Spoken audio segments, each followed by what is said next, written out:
بسم الله الرحمن الرحيم طاسيم ميم تلك آيات الكتاب المبين لعلك باخع نفسك ألا يكونوا مؤمنين إن نشأ ننزل عليهم من السماء آية فظلت أعناقهم لها خاضعين وما يأتيهم من ذكر من الرحمن محدث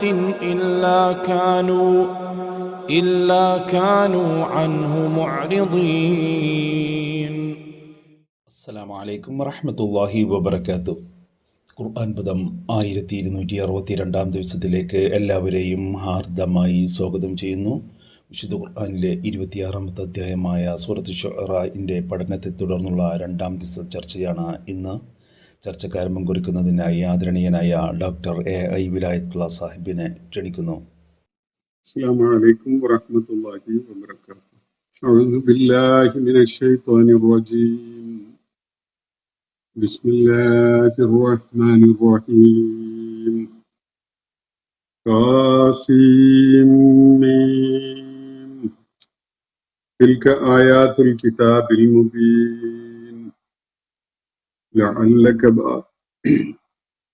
لعلك باخع نفسك ألا يكونوا مؤمنين إن نشأ ننزل عليهم من السماء آية فظلت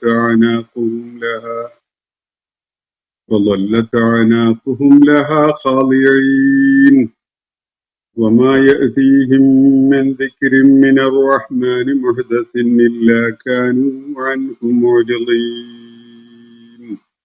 സദഖല്ലാഹുൽ അലിയ്യുൽ അലീം. സൂറത്ത് ശുഅറാഇന്റെ തുടക്കത്തിലെ ഏതാനും ആയത്തുകളാണ്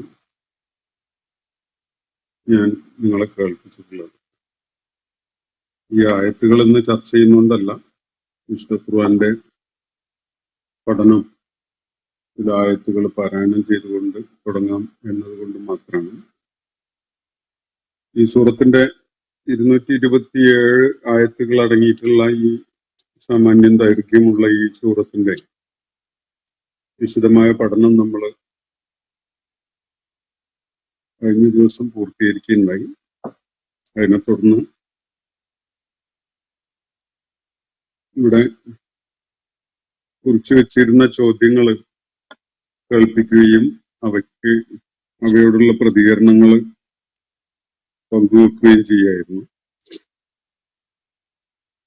46 ചോദ്യങ്ങൾ ഈ സൂറത്തിന്റെ പഠനം തുടങ്ങിയതിന് ശേഷം നമ്മൾ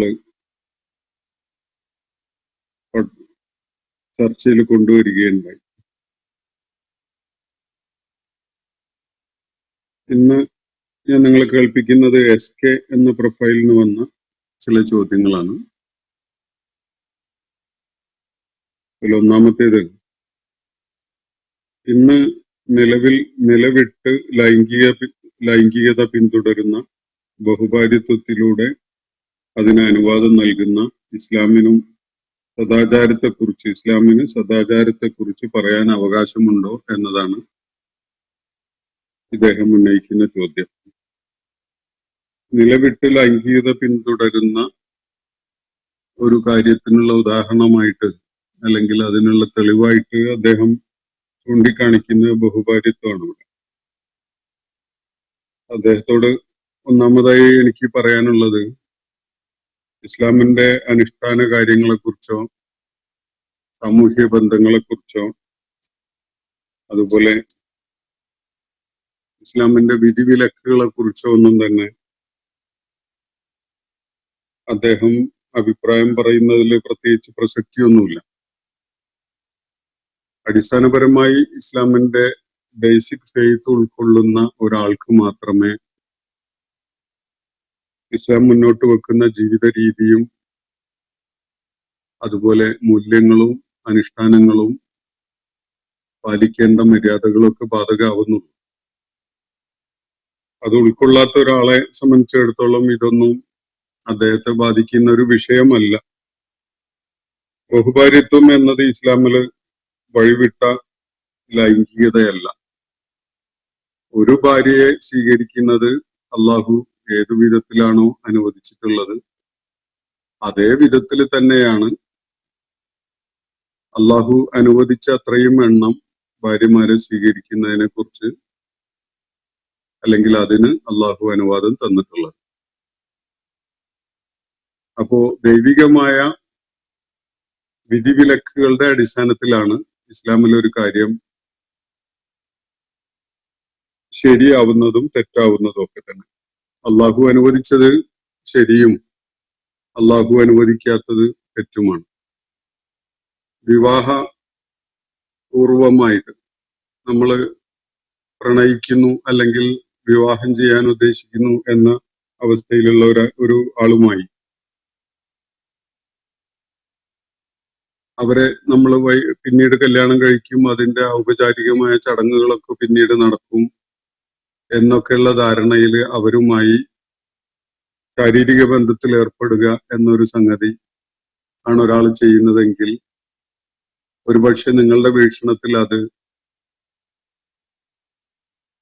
അതിരുവിട്ട അല്ലെങ്കിൽ അസാൻമാർഗികമായ ലൈംഗികതയായിട്ട് കാണണമെന്നില്ല. എന്നാൽ ഇസ്ലാമിൽ അത് ശിക്ഷാർഹമായ കുറ്റമാണ്.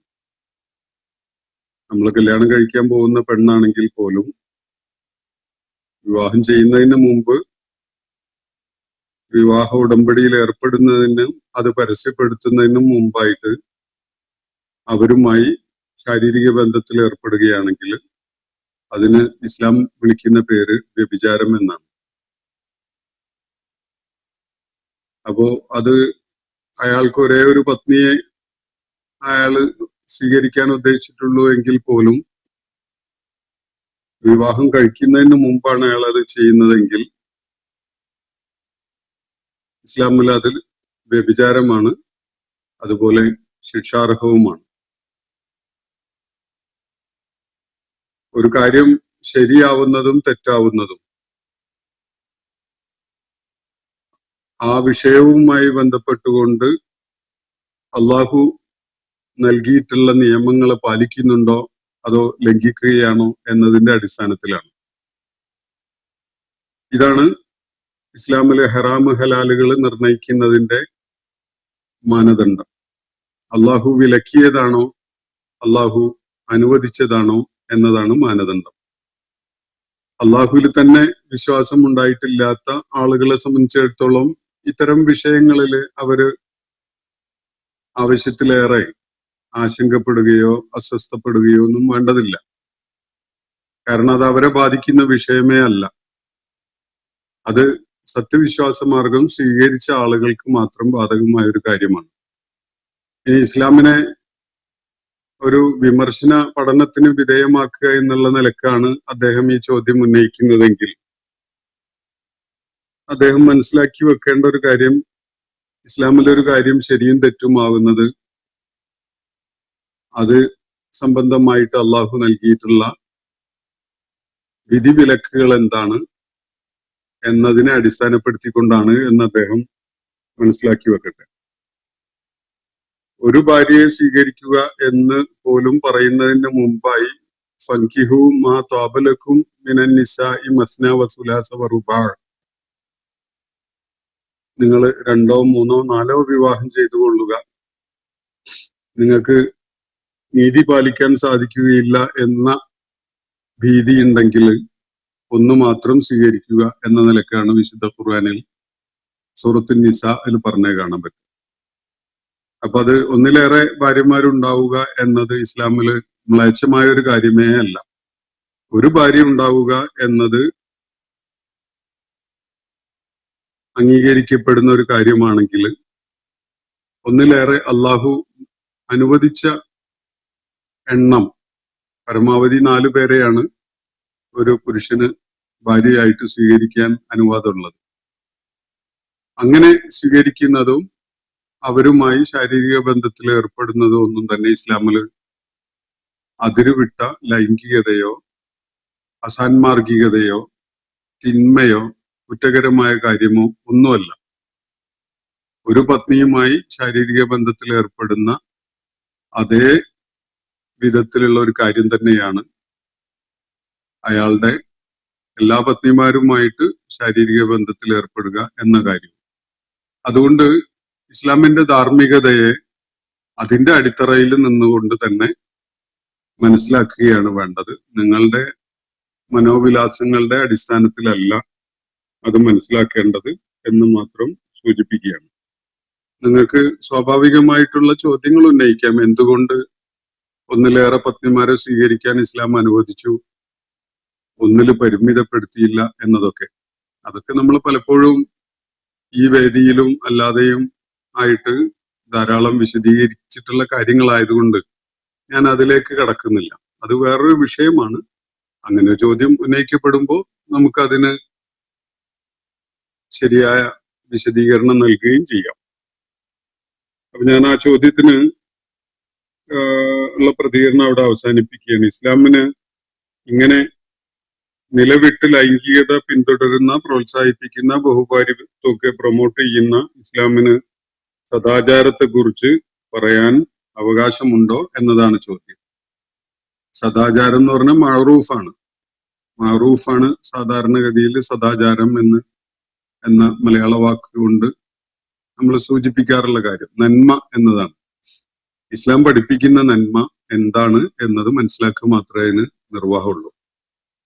നമ്മളുടെ മനസ്സിൽ ചില ധാരണകൾ ലോഡ് ചെയ്ത് വെച്ചിട്ട് അതാണ് നന്മ എന്ന് നമ്മൾ ലോകത്തോടോ സമൂഹത്തോടോ ഒക്കെ പറഞ്ഞുകൊണ്ടിരിക്കുന്നുണ്ടെങ്കിൽ അത് നമുക്ക് വന്ന് ഭവിക്കുന്ന ഒരു ധാരണ പെശകും അതിന്റെ അടിസ്ഥാനത്തിലുള്ള സംസാരവും മാത്രമേ ആകുന്നുള്ളൂ.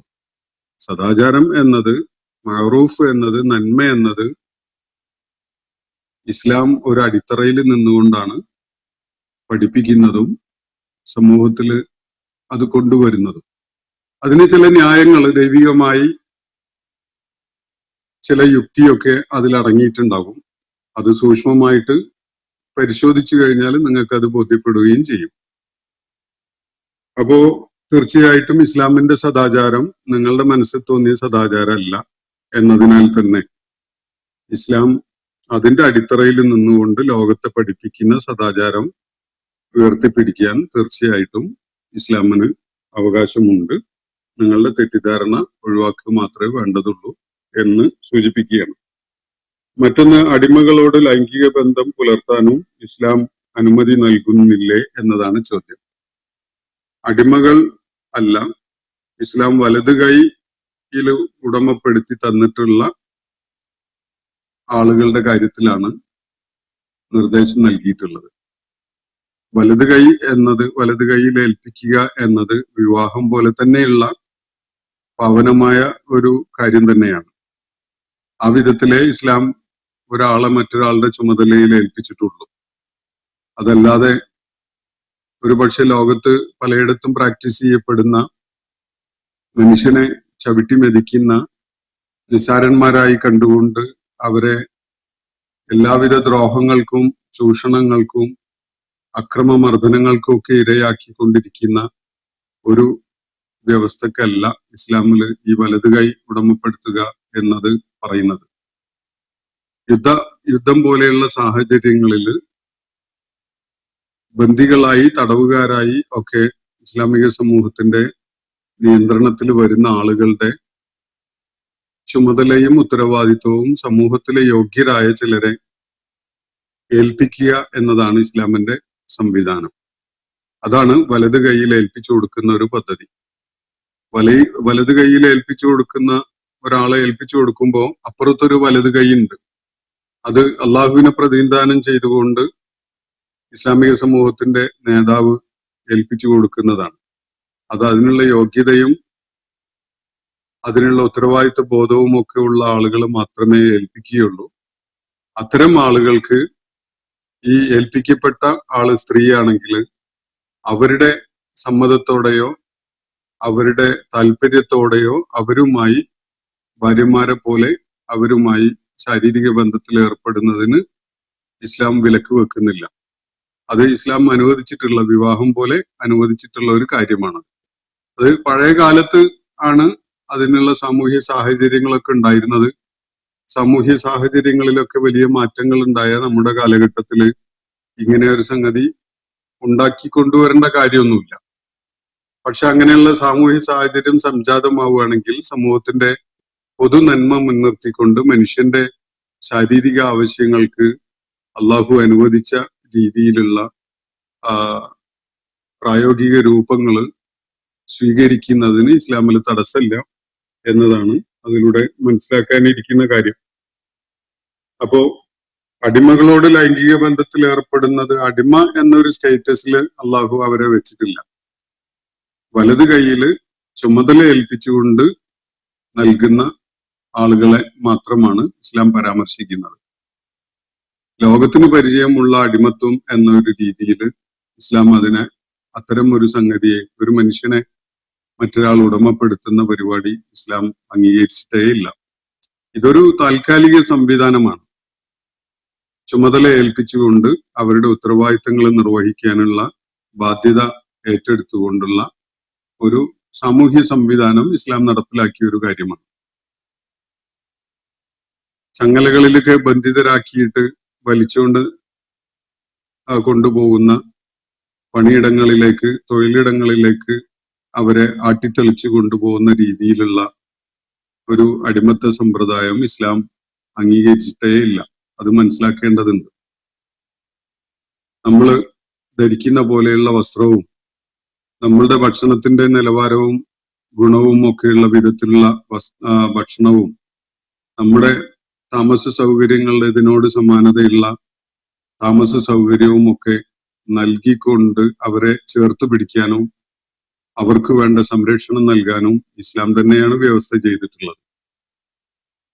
അതോടൊപ്പം തന്നെ ഇസ്ലാം ചെയ്തിട്ടുള്ള ഒരു സംവിധാനമാണ്, ആരുടെ ചുമതലയിലാണോ ഒരു സ്ത്രീയാണെങ്കിൽ അവരെ ഏൽപ്പിക്കപ്പെട്ടിട്ടുള്ളത്, അവർക്ക് ആ ചുമതല ഏൽപ്പിക്കപ്പെട്ട ആൾക്ക് ആ സ്ത്രീയുമായി ഭാര്യാഭർത്തൃ ബന്ധം പോലെയുള്ള ശാരീരിക ബന്ധം ഇസ്ലാം അനുവദിക്കുന്നുണ്ട്. അത് നിയമാനുസൃതമായിട്ടുള്ള ശാരീരിക ബന്ധമാണ്. അതില് കുഞ്ഞുങ്ങളുണ്ടാകാം. ആ കുഞ്ഞുങ്ങളുടെ പിതാവായിട്ട് ഇയാള് പരസ്യമായി ഏറ്റെടുക്കുകയും അംഗീകരിക്കുകയും ചെയ്യുന്ന ഒരു സംവിധാനമാണ്. വിവാഹ ബന്ധത്തിലെ പോലെ തന്നെ ആ കുഞ്ഞിന് അനന്തരാവകാശം ഉണ്ടാവും. അതുപോലെ അയാളുടെ ബാക്കി ഭാര്യമാരില് ഉണ്ടായിട്ടുള്ള സന്താനങ്ങളെ പോലെ തന്നെയുള്ള എല്ലാ അവകാശങ്ങളും ഉള്ള വിധത്തിൽ സ്വതന്ത്രനായിട്ടുള്ള ഒരു കുഞ്ഞായിട്ടാണ് ആ കുഞ്ഞ് വളരുന്നത്.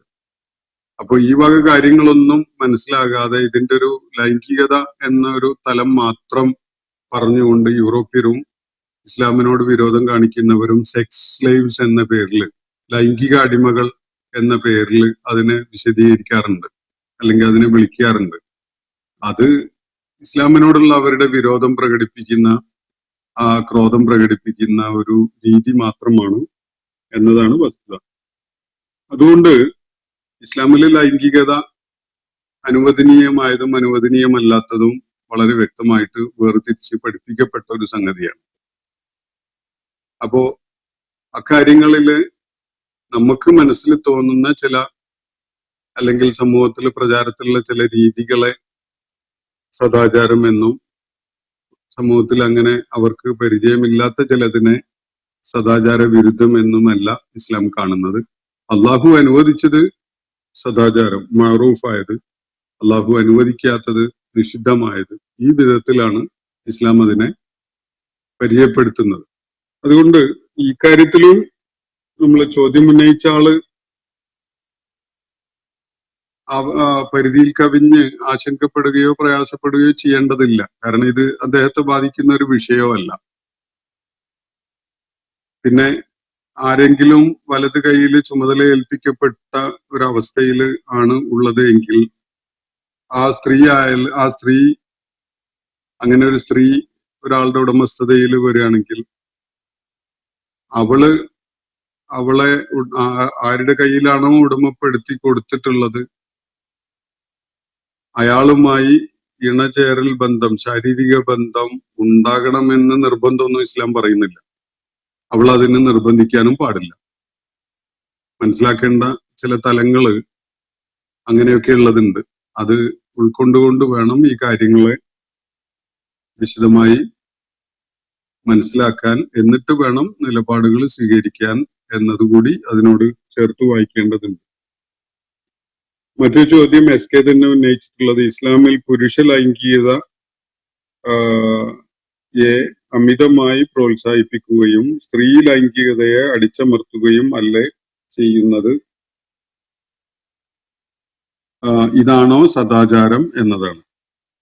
ഇത് ചോദ്യം ഉന്നയിച്ചിരിക്കുന്നത് ഒരു പുരുഷനാണ്. പുരുഷന്മാരുടെ പ്രേരണയിൽ അപൂർവമായിട്ട് സ്ത്രീകളും ഇത്തരം ചോദ്യങ്ങൾ ഉന്നയിക്കാറുണ്ട് എന്നാണ് ഞാൻ മനസ്സിലാക്കുന്നത്. ഇതിലെ വിഷയം പുരുഷന്റെ ലൈംഗികത എത്രത്തോളം, സ്ത്രീയുടെ ലൈംഗികത എത്രത്തോളം എന്നത് നന്നായി അറിയുന്ന അവരുടെ സ്രഷ്ടാവാണ് ഇത് സംബന്ധമായിട്ടുള്ള നിയമങ്ങളും നിർദ്ദേശങ്ങളും ഒക്കെ നൽകിയിട്ടുള്ളത്. ഒരു പുരുഷൻ ഒരിക്കലും ഒരു സ്ത്രീയുടെ ലൈംഗികത അളന്ന് തിട്ടപ്പെടുത്താൻ കഴിയില്ല. ഒരു സ്ത്രീക്ക് ഒരു പുരുഷന്റെ ലൈംഗികതയും അളന്ന് തിട്ടപ്പെടുത്താൻ സാധ്യമല്ല. ഇനി ഒരാൾക്ക് മറ്റൊരാളുടെ ലൈംഗികത എത്രത്തോളം എന്നതും അളന്ന് തിട്ടപ്പെടുത്താൻ സാധ്യമല്ല. ഇതറിയുന്ന ഒരേ ഒരു ശക്തി അത് അവരുടെ സ്രഷ്ടാവാണ്. സ്രഷ്ടാവായ റബ്ബിന് അറിയാം സ്ത്രീയുടെ ലൈംഗികത എത്രത്തോളമാണ്, പുരുഷന്റെ ലൈംഗികത എത്രത്തോളമാണ് എന്നത്. അനുഭവത്തില് നമ്മളെ മാനവ ചരിത്രം മുന്നിൽ വെച്ചുകൊണ്ട് നമ്മൾ വിലയിരുത്തുമ്പോൾ സ്ത്രീക്കും പുരുഷനും ലൈംഗികത ഒരേപോലെ അല്ല ഉള്ളത്. പുരുഷന്റെ ലൈംഗികത സ്ത്രീയുടെ ലൈംഗികതയിൽ നിന്ന് വ്യത്യസ്തമാണ്. സ്ത്രീയുടെ ലൈംഗികത ഒരുപക്ഷെ പുരുഷന്റേതിനേക്കാൾ നേരത്തെ തന്നെ ജീവിതത്തിൽ നേരത്തെ തന്നെ ഒരുപക്ഷെ വർഷങ്ങൾ തന്നെ നേരത്തെ തുടങ്ങി അത്തരം ലൈംഗിക ആവശ്യങ്ങൾ തന്നെ ജീവിതത്തിന്റെ ഒരു 3-4 ദശകങ്ങൾ പിന്നിടുന്നതോടുകൂടി ഒരുപക്ഷെ തീർന്നിട്ടുണ്ടാകും. അവർക്ക് ലൈംഗിക ആസക്തിയോ ലൈംഗിക പ്രേരണയോ ഒന്നും ഒരു പ്രത്യേക പ്രായത്തിന് ശേഷം അനുഭവപ്പെട്ടോളണമെന്നില്ല. വിവാഹ ബന്ധങ്ങളിൽ ഒരു സഹകരണം അങ്ങനെ നിലനിന്ന് പോകുന്നൊക്കെ ഉണ്ടാകും എന്നതാണ് പലരുടെയും അവസ്ഥ ഉണ്ടാവുക. പുരുഷന്റെ ലൈംഗികത അങ്ങനെയല്ല. പുരുഷന്റെ ലൈംഗികത അയാൾക്ക് ആരോഗ്യമുള്ള കാലത്തോളം ലൈംഗികത എന്നത് അയാളിൽ ഒരു ചോദനയായിട്ട് നിലനിൽക്കുന്നു എന്നതാണ് വസ്തുത. പ്രായം ഒരുപാട് ആയ അവസ്ഥയിൽ പോലും 80 വയസ്സിൽ ഒക്കെ ആയതിനു ശേഷം വിവാഹം ചെയ്ത ആളുകൾക്ക് മക്കളുണ്ടാകുന്ന സംഭവങ്ങൾ നമ്മൾ കേൾക്കാറുണ്ട്. അപ്പോ ആരോഗ്യമുള്ള കാലത്തോളം പുരുഷന് ലൈംഗികത ഒരു ആവശ്യം തന്നെയായിട്ടാണ് മനസ്സിലാക്കാൻ സാധിച്ചിട്ടുള്ളത്. അതുകൊണ്ട് ഇത് രണ്ടും ഒരേ വിധത്തില് ഒരേ പരിമാണത്തിൽ കൈകാര്യം ചെയ്യപ്പെടണം എന്നാണ് നിങ്ങൾ ഉദ്ദേശിക്കുന്നതെങ്കിൽ നിങ്ങൾ ആ രീതിയിൽ മനുഷ്യനോട് ചെയ്യുന്നത് വലിയൊരു ക്രൂരതയായിരിക്കും. പുരുഷ ലൈംഗികത പ്രൊമോട്ട് ചെയ്യുകയും സ്ത്രീ ലൈംഗികത അടിച്ചമർത്തുകയും ഒന്നുമല്ല ഇസ്ലാം ചെയ്യുന്നത്. പുരുഷന് എന്താണോ ആവശ്യം എന്നത് പുരുഷന്റെ സൃഷ്ടാവായ അള്ളാഹുവിന് അറിയാം. സ്ത്രീക്ക് എന്താണോ ആവശ്യമായത് എന്നത് സ്ത്രീയുടെ സൃഷ്ടാവായ അള്ളാഹുവിന് അറിയാം. അതിന്റെ അടിസ്ഥാനത്തില് അള്ളാഹു നൽകിയിട്ടുള്ള നിയമനിർദ്ദേശങ്ങളാണ് പിന്തുടരപ്പെടേണ്ടത്, അതാണ് പഠിപ്പിക്കപ്പെട്ടിട്ടുള്ളത് എന്നതാണ് വസ്തുത. ഒരിക്കലും തന്നെ സ്ത്രീയുടെയും പുരുഷന്റെയും ലൈംഗികത ഒരുപോലെയല്ല. ഇപ്പോ സ്ത്രീക്ക് പ്രായം വളരെ കുറഞ്ഞ ഘട്ടത്തിൽ തന്നെ മാസത്തില് ചുരുങ്ങിയതൊരു 7-8 ദിവസമെങ്കിലും ലൈംഗികതക്ക് ഒരു പ്രേരണ ഉണ്ടാവാത്ത അവസ്ഥയായിരിക്കും. പുരുഷൻ അങ്ങനെയല്ലല്ലോ. മെൻസ്ട്രേഷന്റെ കാലത്ത്, പീരിയഡ്സിന്റെ കാലത്ത് സ്ത്രീകൾക്ക് ലൈംഗിക താല്പര്യം ഉണ്ടായിക്കൊള്ളണമെന്നില്ല, അതിനുള്ള സാധ്യതയും നിലനിൽക്കുന്നില്ല. അങ്ങനെ ആ ഒരു ഘട്ടത്തില് ശാരീരിക ബന്ധത്തിൽ ഏർപ്പെടാൻ ഇസ്ലാം അനുവാദം നൽകുന്നുമില്ല. അപ്പൊ അത് പുരുഷനിൽ നിന്നുള്ള ഒരു വ്യത്യസ്തതയാണ് സ്ത്രീയെ സംബന്ധിച്ചിടത്തോളം. അതേപോലെ പ്രായം ഒരു 19 വയസ്സാകുന്ന ഒരു ഘട്ടം എത്തുന്നതോടുകൂടി തന്നെ മെനപ്പോസ് സംഭവിക്കും സ്ത്രീകൾക്ക്. എന്ന് പറഞ്ഞാൽ ആർത്തവം നിലയ്ക്കുക എന്ന് പറയുന്ന ഒരു പ്രതിഭാസം.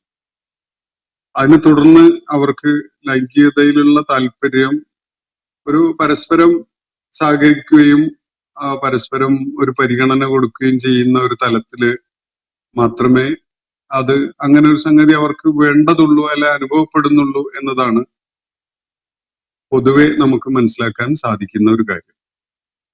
അപ്പൊ ഇത് രണ്ടും ഒരുപോലെയല്ല എന്നതിനാൽ തന്നെ അള്ളാഹുവിന് ഇതിനെക്കുറിച്ച് അറിയല്ലോ. ഞാനും നിങ്ങളും അല്ലല്ലോ ഈ കാര്യങ്ങൾ, ഈ നിയമ വ്യവസ്ഥ ഉണ്ടാക്കുന്നത്. നമുക്ക് ഇതിലൊരുപാട് പരിമിതികൾ ഉണ്ടറിയാൻ.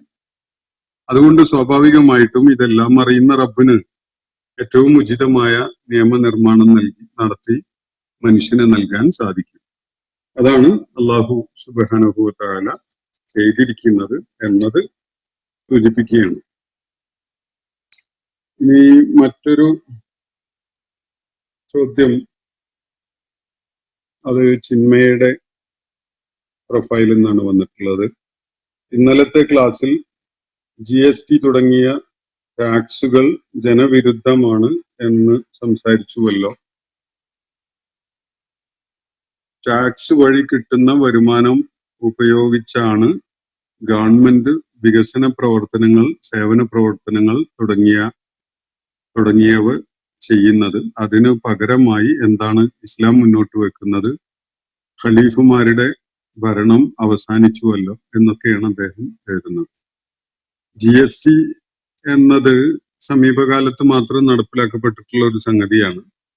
അതുപോലെ തത്വദീക്ഷയില്ലാത്ത പല നികുതി ഈടാക്കലും ഭരണകൂടം ചെയ്യുന്നുണ്ട് എന്നത് എന്നെ മാത്രമല്ല രാജ്യത്തെ എല്ലാ പൗരന്മാരെയും ബാധിക്കുന്ന ഒരു കാര്യമാണ്.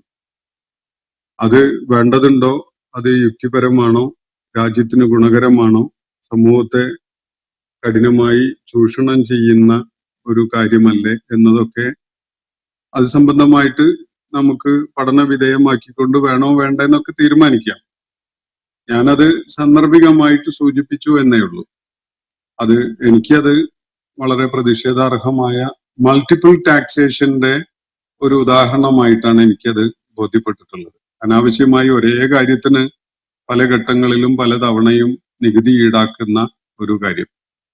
ഗവൺമെന്റ് ചെലവഴിക്കാനുള്ള വരുമാനം ഉണ്ടാക്കുക എന്നത് മാത്രം അല്ല ശ്രദ്ധിക്കേണ്ടത്. ഗവൺമെന്റിന് ഉത്തരവാദിത്തമില്ലാത്ത മേഖലകളിൽ, ഉത്തരവാദിത്തം ഉണ്ടാകേണ്ടതില്ലാത്ത മേഖലകളിൽ അനാവശ്യമായി ധനം ചെലവഴിച്ചുകൊണ്ട് അത് നഷ്ടപ്പെടുത്തുന്ന കാര്യവും ജാഗ്രത ഉണ്ടാവേണ്ടതുണ്ട്.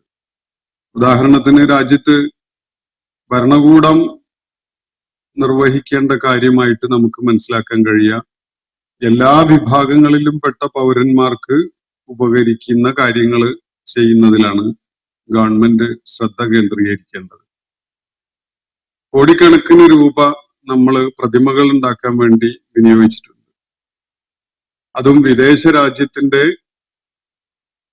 സേവനം ഉപയോഗപ്പെടുത്തിക്കൊണ്ട് ബഹുകോടികളാണ് നമ്മൾ ചില നിർമ്മാണ പ്രവർത്തനത്തിന് ചെലവഴിച്ചിട്ടുള്ളത്. രാജ്യത്തെ ജനങ്ങളുടെ GST പോലെയുള്ള സോഴ്സുകളിലൂടെ പിഴിഞ്ഞെടുത്ത പണം ഏതെങ്കിലും ഒരു വിഭാഗത്തിന് മാത്രം ഉപകരിക്കുന്ന ആവശ്യങ്ങൾക്ക് വേണ്ടി ചെലവഴിച്ചതിന് ധാരാളം ഉദാഹരണങ്ങൾ നമുക്ക് കാണാൻ കഴിയും. അവിടെ ചില വിശ്വാസധാരകളിലുള്ള ആളുകൾക്ക് അത്തരം സംഗതികൾ ആവശ്യമായി തോന്നുന്നുവെങ്കിൽ അത് ചെയ്യാനുള്ള അനുവാദം കൊടുക്കുക മാത്രമേ ആവശ്യമുള്ളൂ. അത് അവര് ചെയ്യട്ടെ ആവശ്യമുണ്ടെങ്കിൽ. അതിനപ്പുറത്തേക്ക് രാജ്യം തന്നെ അത് ഏറ്റെടുത്ത് ചെയ്യുന്ന ഒരു അവസ്ഥ ഉണ്ടാകുമ്പോൾ ജനങ്ങളെ പിഴിഞ്ഞുകൊണ്ട് നമ്മൾ ഈടാക്കുന്ന പണമാണ് അന്യായമായ മേഖലകളിൽ വിനിയോഗിക്കപ്പെടുന്നത്. ഭരണം നടത്തുന്ന ആളുകളും അവരുമായി ബന്ധപ്പെട്ട ഉദ്യോഗസ്ഥന്മാരും അവരുടെ പേഴ്സണൽ സ്റ്റാഫും ഒക്കെ ആയിട്ട് ചെലവഴിക്കപ്പെടുന്ന, നിയമാനുസൃതമായിട്ട് ചെലവഴിക്കപ്പെടുന്നത് തന്നെ രാജ്യത്തിന്റെ സാമ്പത്തികമായ അവസ്ഥയും സാധാരണ ജനങ്ങളുടെ ജീവിത നിലവാരമൊക്കെ വെച്ച് നോക്കുമ്പോൾ തത്വദീക്ഷയില്ലാത്ത ചൂഷണത്തിന്റെ അല്ലെങ്കിൽ ധൂർത്തിന്റെ ഒക്കെ ഒരു പ്രകടനമായിട്ട് പലപ്പോഴും നമുക്ക് കാണാൻ സാധിക്കും. ഇതിന് പുറമെയാണ് ഭരണാധികാരികള് ഭരണചക്രം തിരിക്കുന്ന അതുമായി ബന്ധപ്പെട്ട ആളുകള് നടത്തുന്ന അതിഭീകരമായ അഴിമതികൾ. രാജ്യത്തിന്റെ സമ്പദ് വ്യവസ്ഥയെ തകർത്തെറിയുന്ന വിധത്തില് അവരോട് ഒട്ടി നിൽക്കുന്ന ചിലര് ഇവിടെ കാണിച്ചു കൂട്ടുന്ന രാജ്യദ്രോഹപരമായ സാമ്പത്തിക ക്രമക്കേടുകൾ ഇങ്ങനെ ധാരാളം നമുക്ക് കാണാൻ കഴിയും. അപ്പോ ഈ ചെലവഴിക്കുന്നതിന്റെ തെറ്റായ മാർഗങ്ങള് നിരന്തരം അവർ കൂട്ടിക്കൊണ്ടിരിക്കുകയും സമൂഹത്തിന്റെ പൊതുഖജനാവ്, രാഷ്ട്രത്തിന്റെ പൊതുഖജനാവ് ഡ്രെയിൻ ചെയ്യുന്ന സംഗതിക്കുള്ള സകല അവസരങ്ങൾ തുറന്നിടുകയും എന്നിട്ടും ഒന്നിനും പണമില്ല എന്ന പേര് പറഞ്ഞുകൊണ്ട് വീണ്ടും ജനങ്ങളെ പിഴിയാൻ വേണ്ടി ഇറങ്ങുന്ന പരിപാടി അത് അക്രമപരമാണ് എന്നതില് യാതൊരു സംശയവും എനിക്ക് തോന്നിയിട്ടില്ല. ഞാൻ അതിന്റെ സമ്പദ് ശാസ്ത്രപരമായ അടിത്തറകളിൽ നിന്നുകൊണ്ടൊന്നും പറയുന്ന കാര്യമല്ലത്. ഒരു സാധാരണ പൗരൻ എന്നുള്ള നിലക്ക് എനിക്കത് വളരെ അക്രമപരമായ സംഗതിയായിട്ട് തന്നെയാണ് തോന്നുന്നത്. ഇതുകൊണ്ടൊന്നും ഇവരുടെ ആർത്തി അവസാനിക്കുകയില്ല. ഭരണം നടത്തുന്നവരുടെ ആർത്തി അവരും അവരോട് ചേർന്ന് ഒട്ടി നിന്നുകൊണ്ട് പല സാമ്പത്തികമായ നേട്ടങ്ങളും ഉണ്ടാക്കാൻ ശ്രമിക്കുന്ന ആളുകളുടെ ആർത്തി പൊതുഖജനാവിൽ കൈയിട്ടുകൊണ്ട് വാരിയെടുത്ത് തീരുന്ന ഒരു കാര്യമല്ല. വീണ്ടും വീണ്ടും വീണ്ടും അവര് ജനങ്ങളെ പിഴിയാനായിട്ട് തന്നെ ഇറങ്ങിക്കൊണ്ടേയിരിക്കും. അത് നമ്മൾ കണ്ടുകൊണ്ടിരിക്കുന്ന കാര്യമാണ്. എല്ലാ സെക്ടറിലും അത് തന്നെയാണ് ഭരണകർത്താക്കൾ ചെയ്തുകൊണ്ടിരിക്കുന്നത്. ഖലീഫമാരുടെ ഭരണം അവസാനിച്ചുവല്ലോ എന്നാണ് ഇദ്ദേഹം പറയുന്ന ഒരു കാര്യം. ഇസ്ലാമിന്റെ സാമൂഹ്യ രാഷ്ട്രീയ വ്യവസ്ഥ നിലവിൽ വരുമ്പോൾ അതിന് ഇങ്ങനെയുള്ള ജനങ്ങളെ പിഴിയുന്ന വിധത്തിലുള്ള ഒരു ടാക്സേഷൻ സമ്പ്രദായമല്ല ഉണ്ടാവുക. നീതിയിൽ അധിഷ്ഠിതമായ രാജ്യത്തിന്റെ നടത്തിപ്പിന് വേണ്ട വരുമാന മാർഗങ്ങൾ ഉണ്ടാക്കാനുള്ള സംവിധാനങ്ങൾ ഉണ്ടാകും. അത് തീർച്ചയായിട്ടും അത് കൂടാതെ ഇസ്ലാം വ്യവസ്ഥപ്പെടുത്തിയിട്ടുള്ള സക്കാത്ത് സംവിധാനങ്ങൾ പോലെയുള്ള സംഗതികളും ഉണ്ടാവും. അത് പക്ഷെ നമ്മളിപ്പോ ഇവിടെ ചർച്ച ചെയ്യുന്നതിന് വലിയ പ്രസക്തിയൊന്നുമില്ല. അങ്ങനെ ഒരു സാമൂഹ്യ രാഷ്ട്രീയ ക്രമം നിലവിൽ വരുന്ന ഘട്ടത്തില് മാത്രം ആണ് അതിന് പ്രായോഗികത ഉള്ളത് എന്നതുകൊണ്ട് തന്നെ നമ്മൾ അതിനെക്കുറിച്ച് സംസാരിക്കുന്നതിന് വലിയ പ്രസക്തിയൊന്നുമില്ല. പിന്നെ ഖലീഫമാരുടെ ഭരണം അവസാനിച്ചുവല്ലോ എന്നുള്ള ഒരു സംഗതി, ഖലീഫമാരുടെ ഭരണം പല ഘട്ടങ്ങളിലും ലോകത്ത് അവസാനിച്ചിട്ടുണ്ട്. അത് പല ഘട്ടങ്ങളിലും വീണ്ടും പുനരാരംഭിച്ചിട്ടുമുണ്ട്. അങ്ങനെയുള്ള ഖലീഫമാരുടെ ഇപ്പം സമീപകാലത്ത് ഒരു നൂറ്റാണ്ട് മുമ്പ് അവസാനിച്ച ഓട്ടോമൻ ഉസ്മാനിയ ഖിലാഫത്ത്, അതിനു മുമ്പ് വേറെ പല പേരുകളിലും അറിയപ്പെട്ടിരുന്ന ഖിലാഫത്തുകളൊക്കെ ഉണ്ടായിട്ടുണ്ട്. ആഫ്രിക്കൻ രാജ്യങ്ങളിൽ വേറെ ഒരു ഖിലാഫത്ത് നിലനിന്നിട്ടുണ്ട്. അപ്പോ ഖലീഫമാരുടെ ഭരണമൊക്കെ ഇനിയും ഉണ്ടായിക്കൂടായികയൊന്നുമില്ല. അത് ലോകത്തിന്റെ സമൂഹം എങ്ങനെ അതിന് പാകപ്പെടുന്നു എന്നതിനൊക്കെ അടിസ്ഥാനപ്പെടുത്തിക്കൊണ്ട് സംഭവിക്കുന്ന ഒരു കാര്യമാണ്. അപ്പോ നമ്മുടെ വ്യവസ്ഥയില് ജനങ്ങളെ ഈ വിധത്തിൽ ചൂഷണം ചെയ്യുന്ന നികുതി ഭാരം അവരുടെ മുതുകിൽ കെട്ടിവെക്കുന്ന അവസ്ഥ ഇല്ലാതാക്കാൻ ഒരുപാട് കാര്യങ്ങൾ നമുക്ക് ചെയ്യാൻ സാധിക്കും. അതിൽ സംശയമൊന്നുമില്ല. നിലവിലുള്ള രാഷ്ട്രീയ സാമൂഹ്യ വ്യവസ്ഥയിൽ തന്നെ അതിന് നമ്മള് സമൂഹത്തെ ചൂഷണം ചെയ്യുന്ന, അതുപോലെ അഴിമതി ചെയ്തുകൊണ്ട് ഈ ചുമതലകൾ ഏൽപ്പിക്കപ്പെട്ട ആളുകൾ അത് അവർക്ക് കൈയിട്ട് വാരാനുള്ള ഒരു അവസരമായിട്ട് കാണുന്ന ഒരു സാഹചര്യം ഇല്ലാതാക്കാൻ നടപടി ഉണ്ടായാൽ തന്നെ വലിയ മാറ്റങ്ങൾ ഉണ്ടാക്കാൻ സാധിക്കും. മറ്റൊരു ചോദ്യം ചിന്മയ നൽകുന്നത്, അതിന്റെ കാരണം ഇത്തരം ടാക്സ് വിരുദ്ധ നയമാണോ കാരണം എന്നൊക്കെയാണ് ചോദിക്കുന്നത്. അത് അറിയില്ല എന്താണ് അദ്ദേഹം അതുകൊണ്ട് ഉദ്ദേശിച്ചതെന്നുള്ളത്. അതുകൊണ്ട് ഞാൻ അത് വിടുകയാണ്.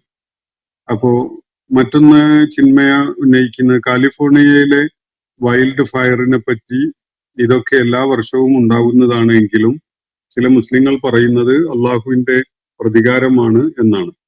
ഇങ്ങനെയൊക്കെയാണോ അള്ളാഹു പ്രതികാരം ചെയ്യുന്നത് ഇസ്രായേലിൽ ചെയ്യാതെ അമേരിക്കയോടാണോ എന്നൊക്കെയാണ് അദ്ദേഹം ചോദിക്കുന്ന ഒരു കാര്യം.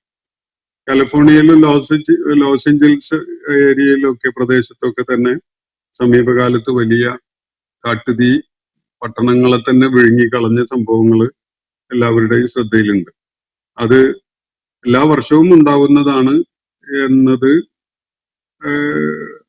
ഞാൻ യോജിക്കുന്ന ഒരു കാര്യമല്ല. യഥാർത്ഥത്തില് വൈൽഡ് ഫയർ എല്ലാ വർഷവും ഉണ്ടാവാറുള്ളതാണെങ്കിലും അത് അതിശക്തമായ കാറ്റ് ഈ തീഗോളങ്ങളെ വഹിച്ചുകൊണ്ട് പോയി തീ വ്യാപിക്കുകയും കെട്ടിടങ്ങളെ വിഴുങ്ങുകയും ഒക്കെ ചെയ്യുന്ന ഒരവസ്ഥ സാധാരണ ഉണ്ടാവുന്ന ഒരു കാര്യമല്ല. അത് അസാധാരണമായിട്ട് ഭീകരമായ രീതിയിൽ താണ്ഡവമാടിയ ഒരു കാര്യമാണ് എന്നതാണ് വസ്തുത. ഇത് ദൈവിക ശിക്ഷയാണ് എന്ന് അല്ലെങ്കിൽ ദൈവത്തിന്റെ പ്രതികാരമാണ് എന്ന് ആർക്കും തീർത്തു പറയാൻ പറ്റുന്ന ഒരു കാര്യമല്ല. അത് എങ്ങനെയാണ് എന്താണ് എന്നതൊന്നും നമുക്ക് തീർത്തു പറയാൻ അത് സമാവിയായ ദൈവികമായ ഒരു വെളിപ്പാടോ കാര്യമോ ഒന്നും ഇല്ലാത്ത അത് സംബന്ധമായിട്ട് വെളിപ്പെടുത്തുന്ന ഒരു പ്രവാചകനോ ദൈവിക വെളിപ്പാടുകൾ അവതരിക്കുകയോ ഒന്നും ചെയ്തിട്ടില്ലാത്ത, അതിന് സാധ്യതയും ഇല്ലാത്ത ഒരു കാലത്ത് അത് നമുക്ക് തീർത്തങ്ങനെ പറയാൻ വയ്യ. അതേ സമയത്ത് ചില കോയിൻസിഡൻസസ് നമ്മളുടെ ശ്രദ്ധയിൽ വരുമ്പോ അങ്ങനെയൊക്കെ നമ്മൾ ആലോചിച്ചു പോകും. ഉദാഹരണത്തിന് ട്രംപ് വീണ്ടും അമേരിക്കയുടെ പ്രസിഡന്റായി തെരഞ്ഞെടുക്കപ്പെട്ട് സത്യപ്രതിജ്ഞ ചെയ്യാനായിട്ട് ഇരിക്കുകയാണ്. അപ്പോ തെരഞ്ഞെടുപ്പിൽ വിജയം നേടിയപ്പോ അയാൾ നടത്തിയ ഒരു പ്രസ്താവന, ഹമാസിന്റെ കയ്യിലുള്ള ഇസ്രായേലി തടവുകാരെ അവരെത്രയും വേഗം വിട്ടയക്കണം, അതിനവര് സന്നദ്ധരാവുന്നില്ലെങ്കിൽ മധ്യപൗരസ്ത്യ ഭൂപ്രദേശത്തെ ഞാൻ നരകമാക്കി മാറ്റും എന്നാണ് അയാള് പരസ്യമായിട്ട് പറയുകയുണ്ടായത്.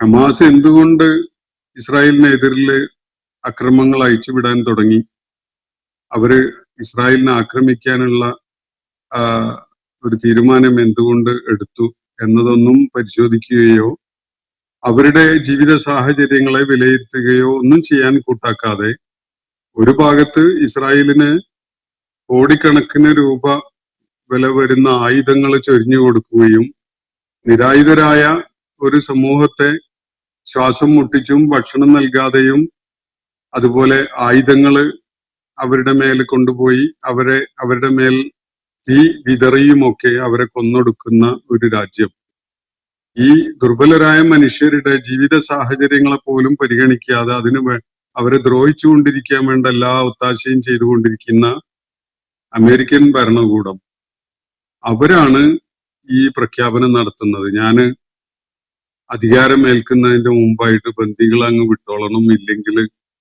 നിങ്ങളൊക്കെ ഉൾക്കൊള്ളുന്ന വിശാലമായ ഒരു പ്രദേശം ഉണ്ടല്ലോ, മധ്യപൗരസ്ത്യ ഭൂപ്രദേശം, അതിനെ ഞാൻ നരകമാക്കി കളയും. അത് പറഞ്ഞ് ദിവസങ്ങൾക്കുള്ളിൽ തന്നെ അവരുടെ പ്രൈഡ് ഓഫ് പ്ലേസ് എന്നൊക്കെ പറയാവുന്ന വിധത്തിലുള്ള അഭിമാന സ്തംഭമായിട്ട് അവർ കാണുന്ന ലോസ് ഏഞ്ചലസ്, കാലിഫോർണിയ പ്രദേശങ്ങളില് അതിഭീകരമായ തീ പടർന്നു പിടിക്കുകയും തീ വിഴുങ്ങിക്കളയുകയും ചെയ്യുന്ന ഒരു കാഴ്ച കാണുമ്പോൾ നരകം എവിടെയാണ് നിലവിൽ വന്നിട്ടുള്ളത് എന്നത് ആലോചിച്ചു പോവുക ഒരു സ്വാഭാവികതയാണ്. ജനങ്ങള് സ്വാഭാവികമായിട്ടും അതില് ചില ധാരണകളിലേക്കൊക്കെ എത്തിച്ചേരാൻ സാധ്യതയുണ്ട്. അത് അവരെ കുറ്റപ്പെടുത്തിയിട്ട് കാര്യമില്ല. മാത്രമല്ല, ഇസ്രായേലിലുള്ള അത്രയും തന്നെ യഹൂദ പോപ്പുലേഷൻ ഉള്ള ഒരു നാടാണ് അമേരിക്ക. ഇസ്രായേൽ എന്നത് അമേരിക്കയുടെ 51ാമത്തെ സ്റ്റേറ്റ് ആയിട്ടാണ് പൊതുവെ മനസ്സിലാക്കപ്പെടുന്നത്. അതിന്റെ ഉത്ഭവം മുതൽ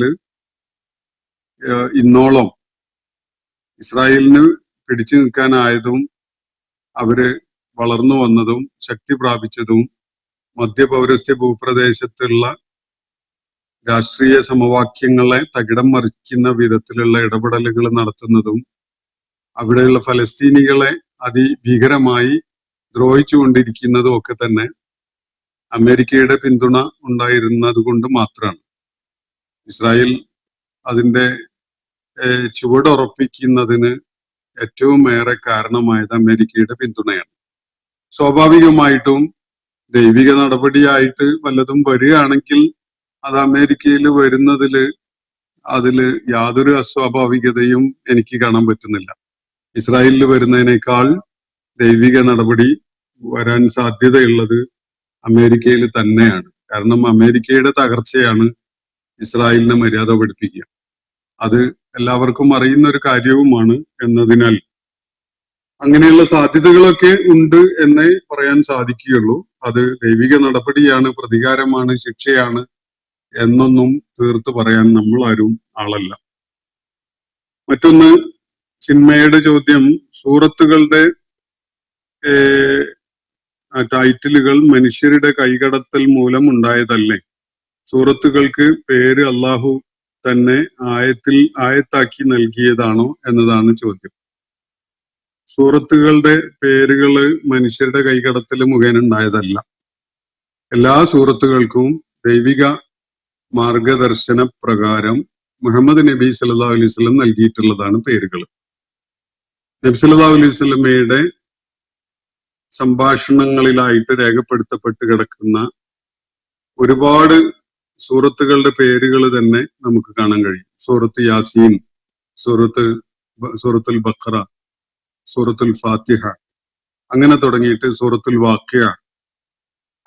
നിങ്ങളില് മരണാസന്നരായ ആളുകൾക്ക് ഇഖ്റഉ സൂറ യാസീൻ എന്ന വിധത്തില് ഹദീസുകളിൽ കാണാൻ സാധിക്കും. അപ്പോ പേരുകളൊന്നും മനുഷ്യന്റെ കൈകടത്തലുകളായിട്ട് ഉണ്ടായതല്ല. ദൈവിക വെളിപ്പാടുകളുടെ അടിസ്ഥാനത്തിൽ ഖുർആനില് ഉൾപ്പെടുത്തപ്പെട്ടതല്ലാത്ത ധാരാളം വെളിപ്പാടുകൾ വഹീ നബി സല്ലല്ലാഹു അലൈഹി വസല്ലമക്ക് ലഭിച്ചിട്ടുണ്ട് എന്നതിന് ഖുർആനിൽ തന്നെ തെളിവുണ്ട്. നമുക്ക് കാണാൻ കഴിയും. സൂറത്തുൽ അഹ്സാബില് നബി സല്ലല്ലാഹു അലൈഹി വസല്ലം സൈനബ് റളിയല്ലാഹു അൻഹയെ കല്യാണം കഴിക്കാൻ വേണ്ടി അള്ളാഹു നിർദ്ദേശിച്ച ഒരു കാര്യം സൂചിപ്പിക്കുന്നുണ്ട്. പക്ഷെ അങ്ങനെ ഒരു നിർദ്ദേശം നൽകപ്പെട്ട കാര്യം ഖുർആനിൽ കാണാൻ കഴിയില്ല. എന്ന് പറഞ്ഞാൽ ഖുർആനിന് ബാഹ്യമായ ദൈവിക വെളിപ്പാടുകൾ മുഹമ്മദ് നബി സല്ലല്ലാഹു അലൈഹി വസല്ലമക്ക് ലഭിച്ചിട്ടുണ്ട്. അത് ഖുർആൻ തന്നെ അത് വ്യക്തമാക്കിയിട്ടുണ്ട്. അങ്ങനെ ഖുർആനിന്റെ ഭാഗമായിട്ടുള്ളതല്ലാത്ത ദൈവിക വെളിപ്പാടുകളിലൂടെ മുഹമ്മദ് നബി സല്ലല്ലാഹു അലൈഹി വസല്ലമക്ക് നൽകപ്പെട്ടിട്ടുള്ള നിർദ്ദേശാടിസ്ഥാനത്തിലാണ് സൂറത്തുകൾക്ക് പേരുകൾ നൽകപ്പെട്ടിട്ടുള്ളത്. അത് വേറെ ആരുടെയെങ്കിലും സംഭാവനയല്ല. സൂറത്തുകളുടെ പേര് അള്ളാഹു തന്നെ ആയത്താക്കിയിട്ടല്ല, പക്ഷെ ദൈവിക വെളിപ്പാടിന്റെ അടിസ്ഥാനത്തിൽ തന്നെ. അതിന് പല രൂപങ്ങളും ഉണ്ട്. പ്രവാചകന് വഹി ലഭിക്കുന്നതിന്റെ പല രീതികളും പല രൂപങ്ങളും ഒക്കെ ഉണ്ട്.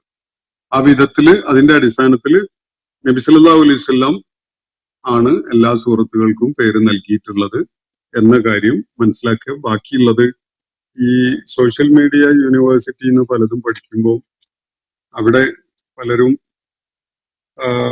വിതറിക്കൊണ്ടിരിക്കുന്ന പല കാര്യങ്ങളും ഉണ്ടാവും.